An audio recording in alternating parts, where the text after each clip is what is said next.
Le gouvernement dit être ouvert aux discussions, mais rappelle qu'il y a des règles à respecter. L'Assemblée nationale a ouvert ce mercredi sa première session ordinaire de l'année 2019 en présence du président de l'Assemblée nationale sénégalaise et de la 5e vice-présidente du Parlement nigérien.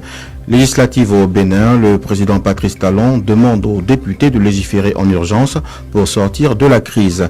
Et puis ce 6 mars marque le début du carême pour la communauté catholique avec le mercredi des cendres. Pour en parler, nous recevons comme invité l'abbé André Cabré, curé de la paroisse Notre-Dame du Cénacle de l'archidiocèse de Bobo-Dioulasso. Interview à suivre à la suite de cette édition. Voilà pour nos principaux titres. Bienvenue.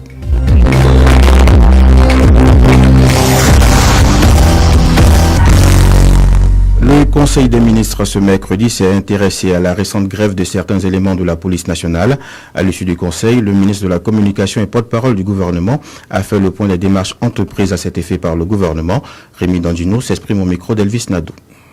Le gouvernement voulait rappeler donc sa disposition à la discussion. Après, l'UNAPOL dit qu'elle n'est pas responsable de ce mouvement-là. Nous souhaitons donc avoir les personnes responsables discuter avec elle. Le ministre a écrit une correspondance à l'UNAPOL pour leur signifier que après le FESPACO, il prendrait des dispositions pour discuter avec eux. Il a instruit le ministre de la fonction publique, du travail et de la protection sociale de rencontrer l'UNAPOL, ce qui a été fait. Il a instruit également le ministre de la sécurité de rencontrer l'UNAPOL, ce qui a été fait. Et donc nous attendons donc ceux qui se mettent derrière ce mouvement-là, s'ils ne sont pas de l'UNAPOL, qu'ils s'assument et qu'ils viennent discuter avec le gouvernement sur les questions qui sont posées. Quoi qu'il en soit, le gouvernement reste ouvert à la discussion, mais rappelle que nous sommes dans un état de droit et qu'il y a des règles à respecter. Il y a un interlocuteur connu de la police qui est l'UNAPOL. Il y a également des règles d'engagement de nos forces de défense et de sécurité qu'il faut respecter et éviter de tomber donc dans des situations qui sont préjudiciables à l'image de notre pays. Au titre du ministère de l'Énergie, le Conseil a adopté un rapport portant sur le projet dénommé Backup solaire qui permettra aux ménages et aux PME-PMI d'acquérir des systèmes solaires photovoltaïques avec stockage pour sécuriser leurs besoins énergétiques. Le ministre de l'Énergie, Bachir Ismaël Ouedraogo, revient avec plus de détails sur ce projet au micro d'Elvis Nadeau. Ce rapport-là va permettre déjà d'aller dans ce qu'on appelle un crédit à taux zéro. Vous avez donc la possibilité d'avoir un backup solaire qui va être immédiatement installé chez vous et graduellement vous rembourser. Chaque mois, en fonction donc de la capacité que vous avez eu donc à installer, vous remboursez une certaine somme, donc pour une concurrence peut-être de 2-3 ans, en fonction de ce que vous payez en amont, ce dans quoi donc vous êtes engagé. Ce que nous avons aussi pris comme engagement, c'est de garantir le matériel. Et le projet est basé en ce moment au niveau donc de l'ANERE pour mettre l'accent sur la qualité du matériel et aussi les garanties pour permettre à ce que le matériel qui sera donc installé puisse être vraiment garanti et faire de telle sorte que vraiment le consommateur puisse être protégé. Mais nous avons prévu de faire un crédit revolving. Ça veut dire qu'une fois que vous remboursez, cet argent pourrait être pris encore pour être réinjecté dans le cycle et permettre donc à d'autres ménages, d'autres PME-PMI de pouvoir en acquérir. Je vous le disais en titre, l'Assemblée nationale a ouvert ce mercredi sa première session ordinaire de l'année 2019 et pour en parler, nous recevons Abdoul Fattav Tiemtoré. Bonsoir Fattav. Bonsoir Guy Serge, bonsoir Omega. Quels ont été les temps forts de cette cérémonie ? Eh bien, tout d'abord, Guy Serge, la session a débuté avec une minute de silence à l'endroit des personnes disparues. Cela juste après l'hymne national pris en chœur. Le clou de cette plénière a été surtout le discours du président de l'Assemblée nationale, discours d'ouverture dans lequel Alassane Balassah Kandé s'est appesanti sur la menace terroriste à laquelle le pays fait face. Et pour lui, les grands hommes de cette guerre imposée au Burkina Faso sont les forces armées nationales qui sont arrivées, de son avis, à inverser la tendance. La terreur a changé de camp et il n'en sera plus autrement d'après donc les termes de Balassah Kandé. Il a appelé aussi les Burkinabés à s'allier aux forces armées nationales pour lutter contre le terrorisme. Et pour lui, il n'y a que deux camps possibles et il faut choisir son camp. Ce sont là des termes de Balassah Kandé. Je poursuis. Quand c'est flou, c'est que c'est louche, et quand c'est louche, c'est que c'est lâche. Ce sont les termes de Balassah Kandé qui appellent les Burkinabés à choisir leur camp et à choisir de soutenir les forces armées nationales. Il a en tout cas rassuré ces forces-là que l'Assemblée nationale se tient derrière elles pour les pousser jusqu'à la victoire. Le Premier ministre a abordé également d'autres thèmes liés à l'actualité, par exemple l'organisation du FESPACO, le centenaire de la création officielle de la Haute Volta et ainsi que d'autres sujets. Les volontaires de l'Assemblée nationale ont également été présentés à l'assistance et il faut noter qu'à cette cérémonie d'ouverture donc de la session, Il y avait 2 invités spéciaux, le président de l'Assemblée nationale sénégalaise, Moustapha Niasse, et la 5e vice-présidente de l'Assemblée nigérienne, en la personne de Amina Bala Kalto. Il y avait aussi le Premier ministre Christophe Dabiré, ainsi que des membres du gouvernement et d'autres personnalités. Merci Abdul Fattah Tiam Touré. Procès du putsch de septembre 2015, Monseigneur Paul Ouedraogo a comparu ce mercredi matin en tant que témoin. À la barre, il dit avoir été contacté par le général Zagré, ex-chef d'état-major général des armées, qui avait sollicité le 16 septembre 2015 l'intervention de l'archevêque de Bobo-Dioulasso pour trouver une solution à la situation qui prévalait. Compte rendu Denis Ongrana. Monseigneur Paul Ouedraogo, archevêque de Bobo-Dioulasso, affirme qu'il était sur le point d'effectuer un déplacement sur Ouagadougou le 16 septembre 2015 lorsqu'il a été joint au téléphone par le chef d'état-major général des armées à l'époque, le général Zagrim. Selon son récit, le général voulait qu'il vienne aider à résoudre la crise qui venait d'éclater. Arrivé à Ouagadougou, aux alentours de 19h, il est escorté au ministère de la Défense où se tenait la réunion de la CRAD. À son arrivée, le général Djindiri était en train d'exposer la situation à l'Assemblée. Il disait qu'il était difficile pour le RSP de faire marche arrière. Monseigneur affirme avoir donc répondu au général que cela dépendait de ce que l'on proposerait au RSP. C'est ainsi qu'une délégation a été mise en place pour aller discuter avec les éléments du RSP au camp Nabakom 2.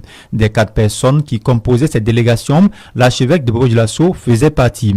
Pendant la rencontre, les éléments du RSP ont menacé les membres de la délégation. Des motifs évoqués par les éléments du RSP devant la délégation figuraient en bonne place la question de l'exclusion. L'ancien président Jean-Baptiste Ouedraogo, qui faisait partie de la mission, a donc demandé aux éléments du RSP si donc pour eux le coup d'État était consommé et à ces derniers de répondre par l'affirmatif. La délégation est donc repartie faire le compte rendu à la CRAD. Le général Djindiri a alors déclaré que le vin était tiré et qu'il ne restait qu'à le boire. Et au général Zagré d'affirmer qu'à son niveau, il ne pouvait pas dire que l'armée a fait un coup d'État. Un communiqué préparé par le RSP a ensuite été lu devant l'Assemblée. Très vite, Monseigneur attire l'attention que cela était plus une proclamation qu'un communiqué. Qui donc va signer cette proclamation, a questionné Monseigneur. Djindiri répond alors que le sujet est en discussion. Monseigneur dit avoir demandé une escorte pour rentrer car il était 3h30, donc au petit matin du 17 septembre. Jean-Baptiste Ouedraogo également est parti avec lui. L'archevêque de Bobo-Dioulasso dit n'avoir jamais demandé au général Djindiri d'assumer le coup d'État au regard de la situation. La mairie centrale, en collaboration avec l'École nationale de l'administration et de la magistrature, a lancé ce mercredi la première session de formation des élus et agents de la commune de Ouagadougou.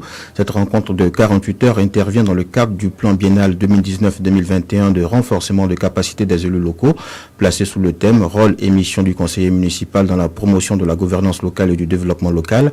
Cette formation vise, selon les organisateurs, à actualiser, acquérir et renforcer les compétences des élus locaux. Pour le maire de Ouagadougou, Armand Bewende, ce programme vient à point pour pallier des faiblesses des agents.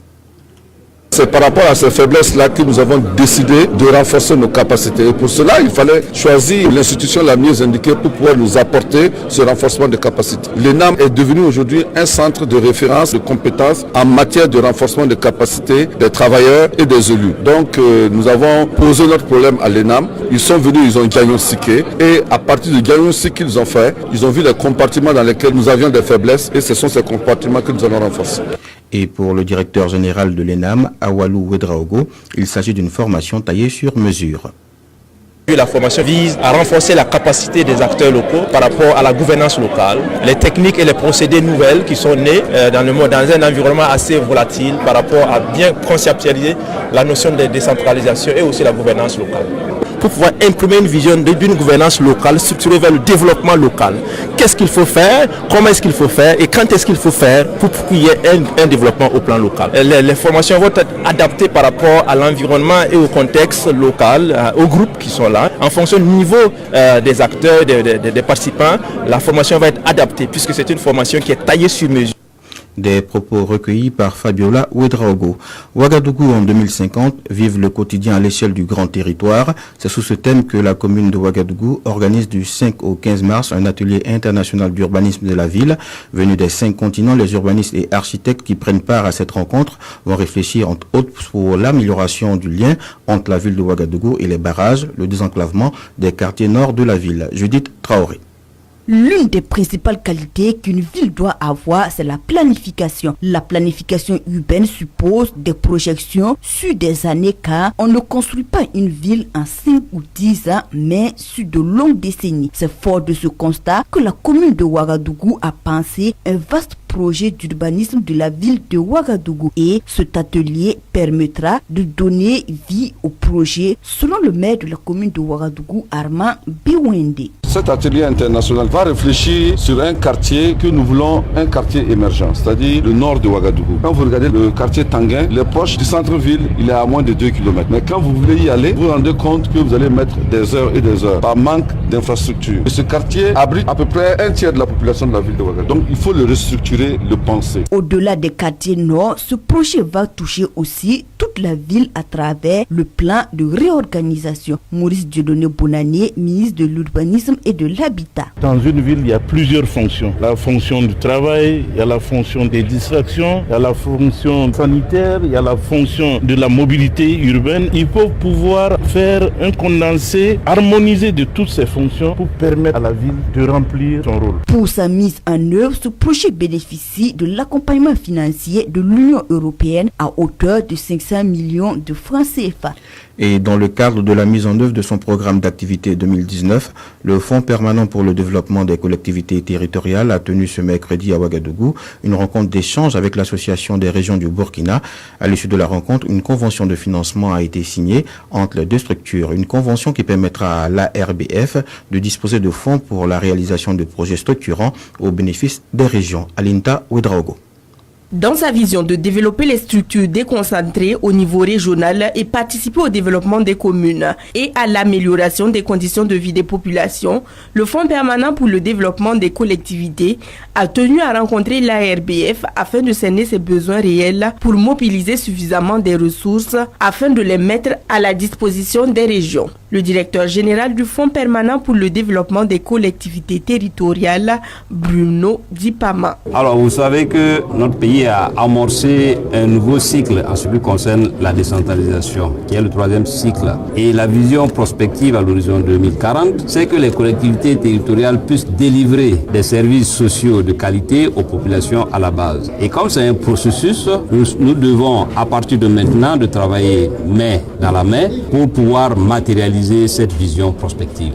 Le président de l'ARBF salue cette initiative qui est une première et se réjouit de cette nouvelle vision nourrie par le Fonds permanent pour le développement des collectivités. Eric Thiemtoré. Je crois qu'il est en train de nous convaincre. C'est vraiment une des premières. Il nous a encore assuré qu'en plus du renforcement des capacités et des fonds qu'ils octroient aux collectivités régions, nous allons bientôt connaître l'ouverture du 3e guichet, à savoir permettre aux régions d'aller au prêt. Que c'est vraiment une nouvelle vision et au niveau des régions, nous ne pouvons que l'accompagner et lui souhaiter bon vent. Ce sont plus de 600 millions de francs CFA qui seront mis à la disposition des 13 régions du Burkina par le Fonds permanent pour le développement des collectivités territoriales.